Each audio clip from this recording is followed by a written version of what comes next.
മഹാമുനി നാരദൻ ഭൂലോകമപ്പോൾ അലങ്കരിച്ചിടിനാൻ. സത്വരമമ്പരത്തിങ്കൽ നിന്നാദരാൽ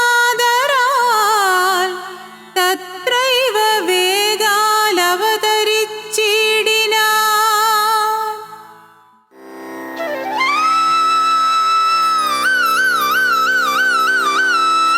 അയോധ്യ നഗരം ഭവതിക്കിഷ്ടമായോ? ആര്യപുത്ര, അങ്ങുള്ളത് എവിടെയാണോ ആ ദേശമെല്ലാം ഈയുള്ളവൾക്ക് ഇഷ്ടദേശമാണ്, പ്രിയങ്കരമാണ്. പക്ഷേ ഈ ദിനങ്ങളിൽ ഭവതിയുടെ മുഖത്ത് നേർത്തൊരു കാളിമ കാണുന്നുണ്ടല്ലോ. ഈ രാമനത് കണ്ടാൽ തിരിച്ചറിയാനാകും ദേവി. അത് ചിലപ്പോൾ മാണ്ഡവിയും ശ്രുതകീർത്തിയും ഒപ്പമില്ലാത്തതിൻ്റെ വിഷമമായിരിക്കും പ്രഭു. ഇത്രനാളും ഞങ്ങൾ ഒരുമിച്ച് തന്നെ ആയിരുന്നില്ലേ? പെട്ടെന്നൊരു നാൾ അവർ കേകയത്തേക്ക് പോയപ്പോൾ ഒരു ചെറിയ സന്താപം, അതാണ് അങ്ങീ മുഖത്ത് വായിച്ചത്. എങ്കിൽ ദേവിയുടെ ഈ മുഖം കൂടുതൽ വാടും. ഇനിയും ചിലരെ ദേവിക്ക് വിട്ടുപിരിയേണ്ടി വരും. അതൊക്കെ താങ്ങാൻ എൻ്റെ ഈ ഭൂമിപുത്രി കരുത്താർജിക്കേണ്ടതുണ്ട്. അങ്ങ് പറയുന്നതിൻ്റെ അർത്ഥം എന്താണെന്ന് എനിക്കറിയില്ല.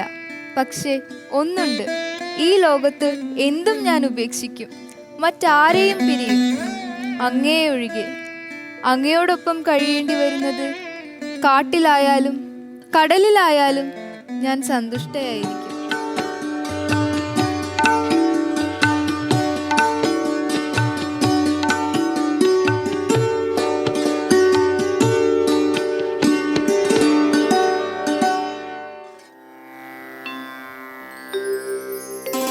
നാരായണ നാരായണ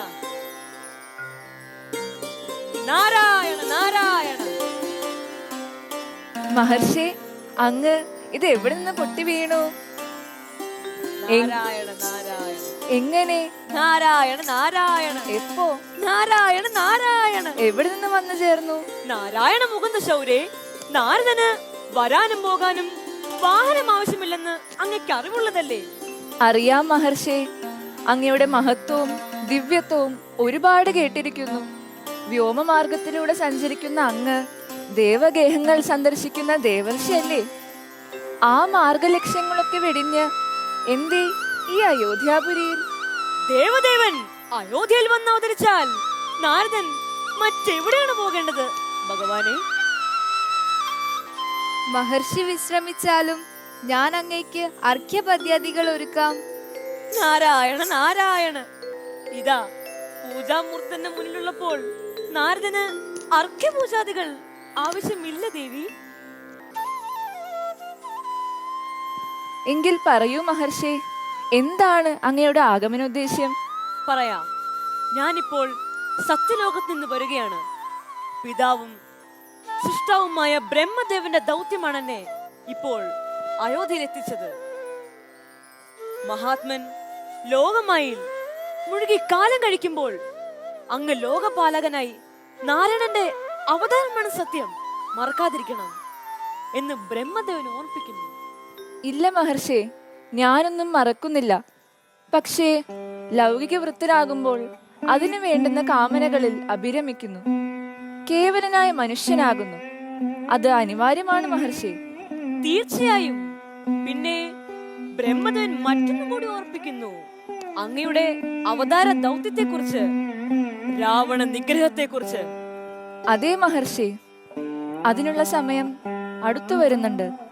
അതിനു വേണ്ട സാഹചര്യങ്ങളും തെളിഞ്ഞു വരുന്നുണ്ട്. എല്ലാം ദൈവനിശ്ചയപ്രകാരം നടക്കും. ഏതാനും ദിവസത്തിനകം അതിന്റെ നാന്തി ഉണ്ടാകുമെന്ന് ബ്രഹ്മദേവനെ അറിയിച്ചാലും. അങ്ങയുടെ വാക്കുകൾ അതേപടി ഞാൻ വിധാതാവിനെ അറിയിക്കുന്നതായിരിക്കും. മഹാത്മൻ ജയിച്ചരുളുക.